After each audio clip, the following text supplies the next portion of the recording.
about today's virtual field trip, Macclesfield, UK. Very nice, very nice. I may be in your neck of woods next month, maybe, possibly, that part of the world. So I'm planning a birthday excursion that might take me across the pond.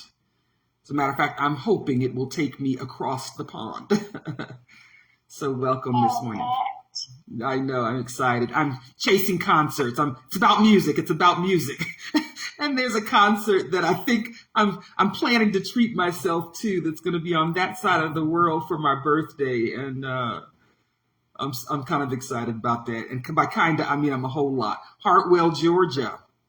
Welcome, Georgia. Hope all is well there. I know there's been some storm stuff there, but we're excited about that. Well, I'm going to give it just one more minute, and I will start. Let's see. I see Kelvin. I see LaRahna, I'm going to pull the list real quick, okay, so you know, and email everybody. So go ahead. Keep going. Well, I'll give just a brief intro about really the connection. Let me give a preface. When we were in kind of test mode before you guys came into the room, there was a lag in my audio or video. Internet is one of those things we cannot control. If my technology gets wonky, I may not see it. Feel free, if someone sees wonkiness or something's muted that you think should not be muted, just unmute yourself and say, hey, LaRahna, something's going on. I will do my best to be technologically proficient today, but that is not a guarantee. Not a guarantee. Let me tell you a little bit, just briefly about why I do this. I'm retired. I've moved to South America from South Carolina, where I have been involved for several years with the Atlantic Institute. And I try to find points of connection in my life that align with my values, my own personal values for doing life.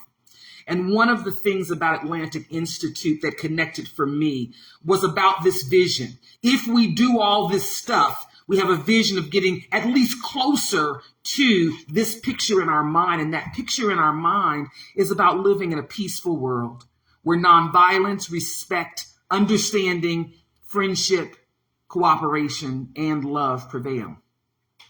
That aligns with my life work of how do we heal community and spending lots of time and energy towards that end of healing community. And so for me, it was really a natural extension or a natural point of connection for me to work with Atlantic Institute. I served several years on the board, and now in my retired mode, I do virtual field trips. But the field trips are things that I think, by us understanding each other, help us to have a greater capacity for understanding, firstly understanding, but also friendships and cooperation and respect.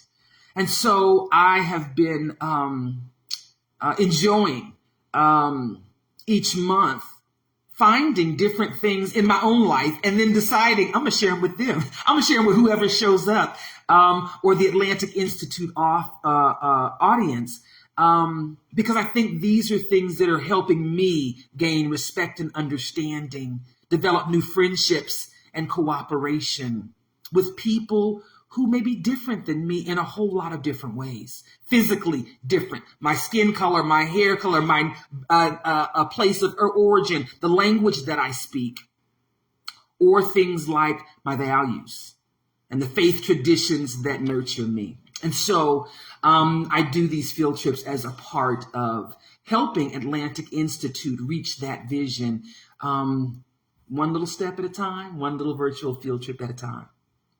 So I'm excited to be a part of what they're doing, and I'm excited to have you join today's virtual field trip with LaRahna Hughes. I'm LaRahna Hughes, by the way, and you'll see Christina in the background, who's one of the staff of Atlantic Institute, helping me make sure that the technology works well and that we get everybody in the room. So thank you for your patience. Yes, I am multitasking today, so we are not going to see what I look like. Yes. It's She'll be hidden, but hidden in the shadows.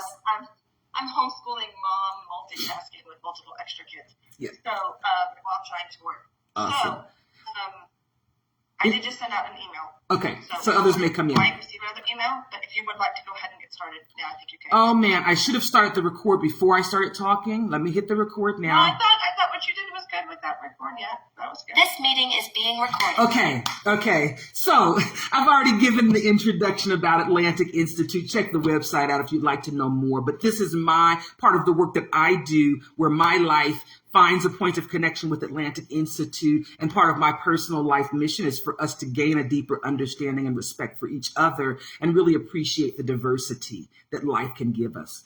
Today's field trip, virtual field trip, we're getting on the bus today. And this morning, I really hope you're ready for a beautiful blend of both spiritual reflection, music, and art history today. I thought about this place. I've been waiting like all year to take this field trip. I thought it would be appropriate for the end of October with Halloween and Dia de la Muertes and lots of celebrations that happen around here that kind of cycle in some of the ideas that for some may be fringe. I thought October, the end of October, would be the perfect time to take a field trip to the Prohibido Culturo, the Forbidden Cultural Center. And this is exactly what we're going to be doing today. We're going to be mixing the sacred with the creative, the deep with the funny, the rebellious with the fateful. This really isn't a typical art history lecture. It's not a typical Sunday sermon. It's not just music for the sake of music. But then again, who wants typical? So I'm going to take you today on a journey to Cuenca, Ecuador. You guys are going to get on the bus and we're going to be going to Cuenca, Ecuador, to the Prohibido Culturo. It's a place that's as controversial as it is inspiring. But as we begin this trip today, I'm going to be talking about some themes. And in one part of my life, I serve in the capacity as an interfaith minister. And so if this were going to be a service that I was conducting, there would be some music. And I thought today there's a song that really connected with this field trip for me. And I'm going to share it with you. It's a song from the artist that's from my upbringing, from when I was growing up, my high school and college days, Meshell Ndegeochello. She's got a new album that's called The Gospel of James Baldwin.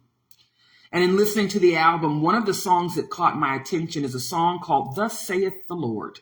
Since we're going to be talking about the sacred and the forbidden, I thought that seems appropriate. And in this song, I found this album about a month ago. I've listened to it several times, all the way through like old-fashioned music, where you listen to it all the way through and try to hear what the artist's message is. But what struck me about this song, that it's something that's profound and so simple, yet we avoid it sometimes. And it's the message that life, none of us are living it to get out of it alive. I thought that's so simple. You're living life and you're not going to get out of it alive. Like, just accept that reality as fact and get over the fear of it. If it's going to happen, it's inevitable. If we spend our whole life fearing that, we spend our life without the ability to live it fully. If I go to one of my dad's stories, my dad would say, once you get over your fear of life, you can begin to live life more fully. And so I'd like to start with that.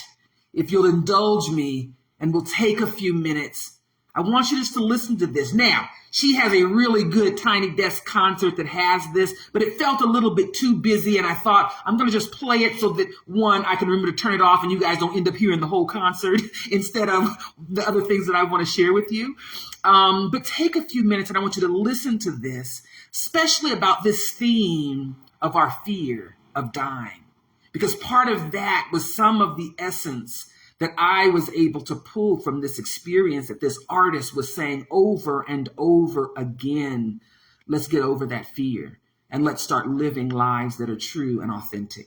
So let's take a moment and listen to that, and then I'll talk to you a little bit about the experience, and then I'll show you some of the pictures and the video that I took of this excursion welcome aboard this particular field trip bus to Cuenca, Ecuador. Take a listen to this music today.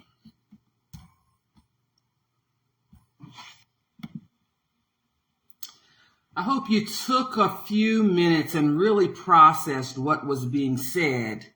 And as I speak, to think about those themes as well. We were not meant to survive. About speaking, and that the worst thing that could happen versus speaking your truth is not speaking your truth.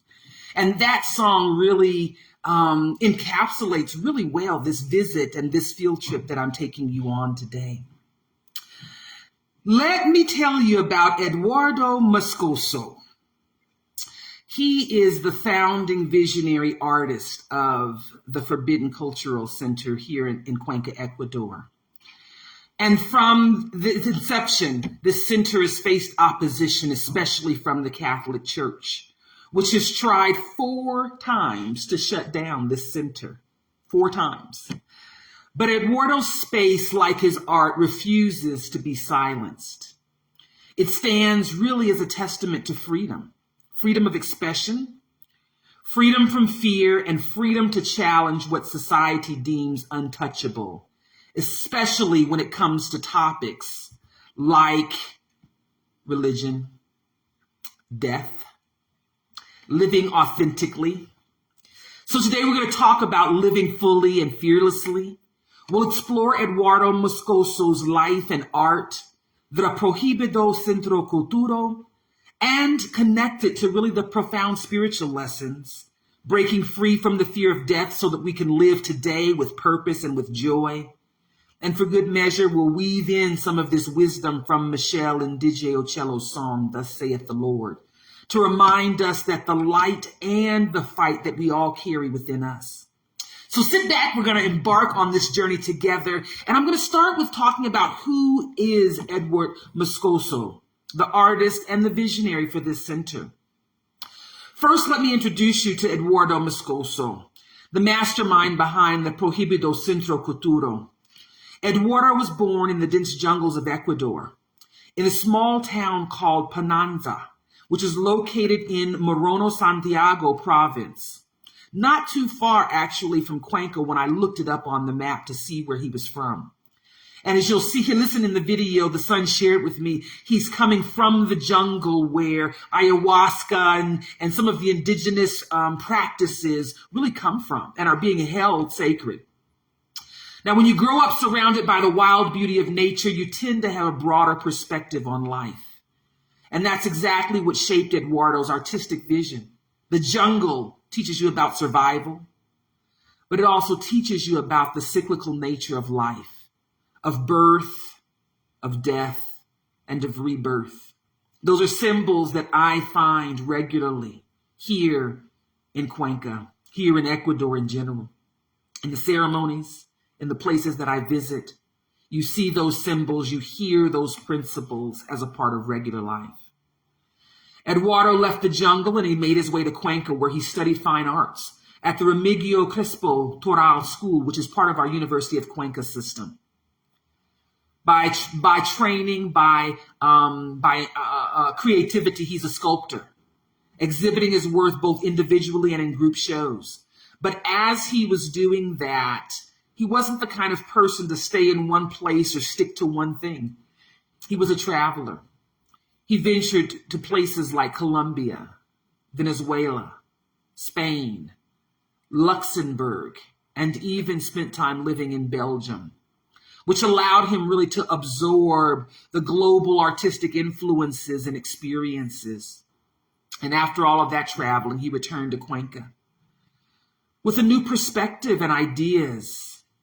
And because his art wasn't always acceptable by the standards and places that would display art, he founded the Prohibido Cultura, the Forbidden Cultural Center, in one of our traditional neighborhoods called El Vado, here in Cuenca.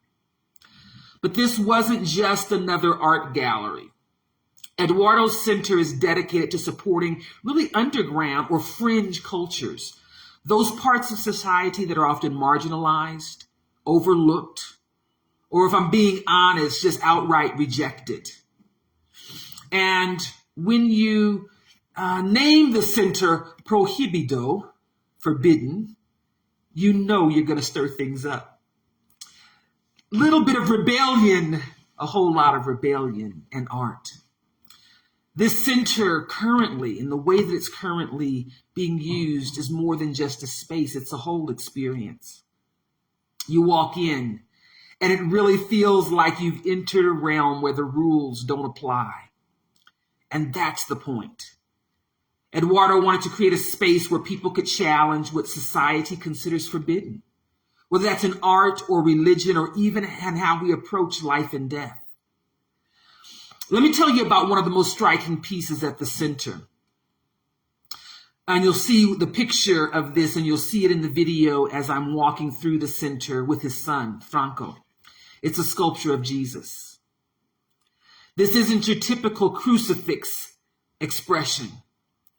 In Eduardo's version, Jesus is breaking the cross over his knee. Yep, you heard me right. He's breaking the cross like a rebellious teenager snapping a broomstick in two. His son told me that if he had to choose one piece, it would be this piece. If he had to pick a favorite, it would be this one. And then he explained why. And after his explanation, I got it. And if I'm being honest, it was a glorious reason. It made sense to me. When I spoke to Franco, Eduardo's son, about this piece, he explained that the sculpture represents Jesus' frustration with how his teachings have been twisted by religion. Jesus in this piece is done, totally over with the way his name has been used to justify actions that go against everything that he stood for: love, compassion, justice. He's breaking the cross as a symbolic rejection of the misuse of his teachings. But here's the deeper layer to this piece, at least for me. Beyond the commentary on religion, it's also about freedom from fear, specifically the fear of death. Jesus isn't just rebelling against religious institutions. He's saying, stop being afraid of death. It's inevitable, and that's okay. What matters is how you live today. For me, that was the connection with the music of Meshell Ndegeochello. We aren't meant to survive this life, literally. That was the dad story message. If you lose that fear, you can get on with living. In her song, she says, if you don't get over that fear, then everything you do is undergirded with fear. When you're full, you still have fear. When you're happy, you still have fear. When you have joy and a house and food and family and connections, if you haven't gotten over that fear of death, you're living still in fear. And let's be real, death is a topic that makes many uncomfortable. We avoid it. We tiptoe around it. And when it does come up, it's usually in hushed tones. But why are we so afraid of death? Is it because we're unsure of what happens after? Is it because we feel like there's never enough time? These were some of the themes that I think Eduardo was challenging in a real way, in a very visual way. Meshell Ndegeochello's song, Thus Sayeth the Lord, gives us a powerful reminder in her lyrics. We are not meant to get out of life alive. Think about that for a second. It's true, isn't it? I had to stop and think and come to that realization. It is true. None of us are getting out of this life alive. And instead of letting that fill us with dread, what if we saw it as an invitation to live life more fully today, specifically? To embrace every moment, every experience, every breath with a sense of urgency and joy. The lyrics go on, move to the shadow, wait for it, wait for the night. My open eyes to the right, even the fallow waits for it. Here's the thing. Life is full of cycles. Light and dark, birth and death, growth and decay. The fallow ground, this is farm wisdom now, y'all. I'm a retired farmer. Fallow ground waits for its time to grow again. just as we wait for the inevitable transitions in our own lives. But that waiting doesn't mean to stop living. It means we can live even more fully, knowing that everything has its season. One of the things that spoke to that, and you'll see a little bit of the pictures, was the doll cemetery.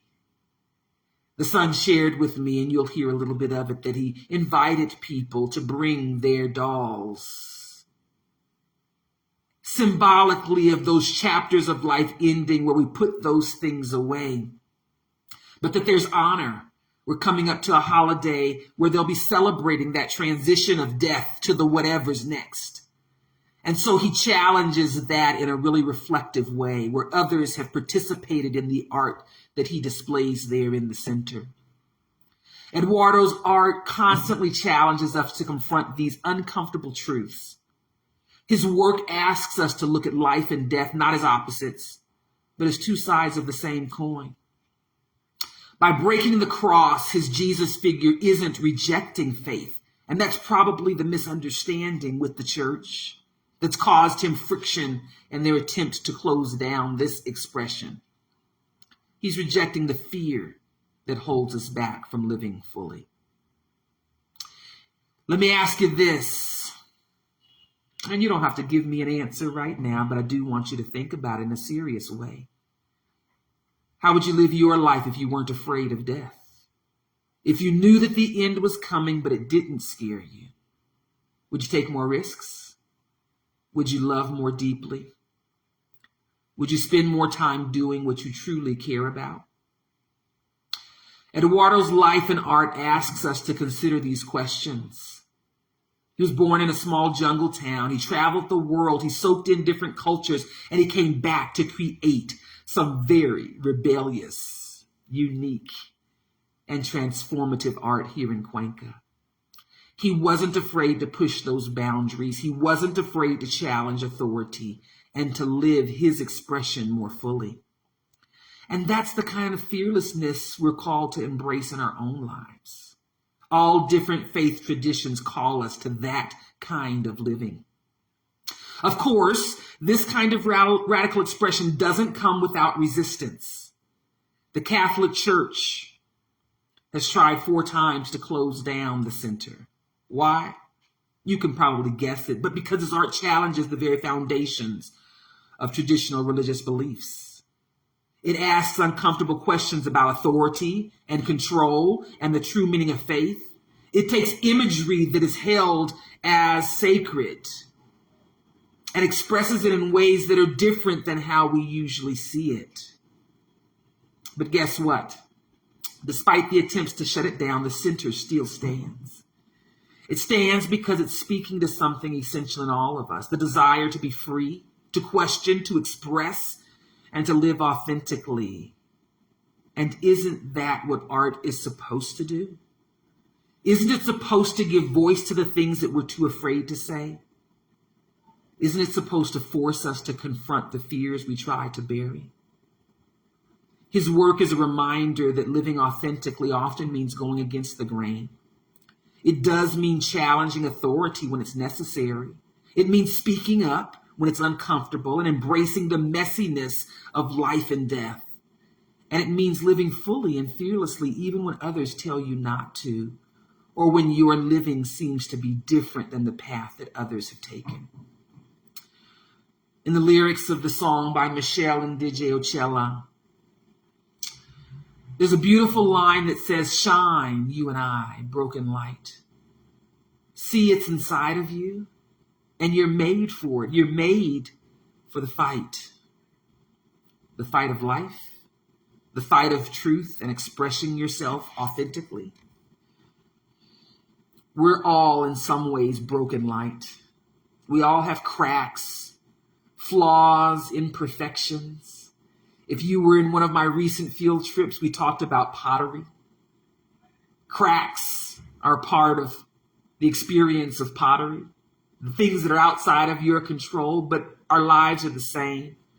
It's those cracks that allow the light to shine through.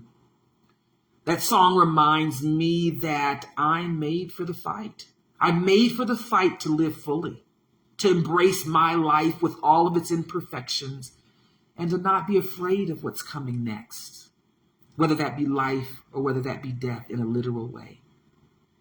My father would say, I'm at peace with God today. I've lived life fully today. And if I wake up tomorrow, I'll do it again. And if not, I'm done. And I'll be on to whatever's next. Eduardo Moscoso's life and art really embodied that message. He embraced the fight against fear, against social norms, against the institutions that tried to shut him down. And in doing so, he created something beautiful in its own way, rebellious and life-affirming. I'm going to show you some of the pictures, but before I do that, I want to take a moment to really consider how we can break our own crosses. Those burdens of fear that we carry around, whether they're fears about death or about judgment, what other people think about you, your life, and your authenticity, or simply our fears of the unknown. Eduardo's Jesus didn't just break the cross for himself. He broke it for all of us, because that's what artists do. They take a message and they share it. He gave us a reminder that we don't have to be afraid, that we don't have to succumb to our fears. And I think that's an important message.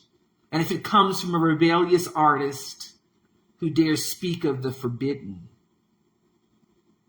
I think that too is a part of what we might need to be able to help us live lives that are much more full and rich and life-embracing. And so I hope you can gain something from that experience and think about that as I show you some of the imagery that I was able to experience in seeing him. Can you all see that picture? I think it's showing. This is Eduardo Moscoso. It's a different artist that I've had the opportunity of knowing that's also named Eduardo here in Cuenca. And he